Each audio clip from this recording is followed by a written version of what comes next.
Destinacionin e udhëtimit e kanë 10 kilometra larg e në një shtet tjetër. Në solidarizim me kolegët shqiptar në Shkup, studentët nga Prishtina po nisën të hënën me autobus drejt Maqedonisë së Veriut, pasi atyre po mohohet e drejta për t'ju nënshtruar provimit të jurisprudencës në Shqip.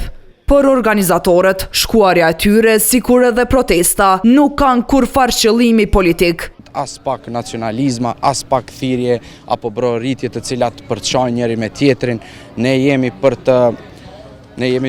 të bashkëpunuar edhe me palin maqedonase, të cilën i kemi bashkë shtetas aty, por ne thjesht po kërkojmë një të drejtë e cila na është garantuar me ligj. Të rinjt kërkuan nga ekzekutivi Veri Maqedon që shteti më i ri në Evropë të merret si shembull se si duhet trajtuar minoritetet.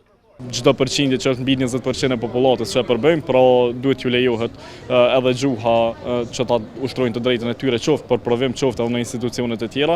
Këtë rast protesta është thirrur që të mbohet në Shqip provimi i jurisprudencës, edhe ne nga Kosova kemi vlerësuar që është e drejtë themelore studentëve atje. Para nisjes nga Prishtina, universitarët bëjnë veç një thirrje. Mesazhi jonë për qeverinë atje, shtetin atje, është që le të respektojnë ligjin, le të zbatojnë kushtetutën edhe të japin drejtën e gjuhës të gjithë studentëve që janë. Në mbështetje të shokëve e shoqëve të tyre, këta me vete morën edhe disa pankarta me mesazhe përkrahëse.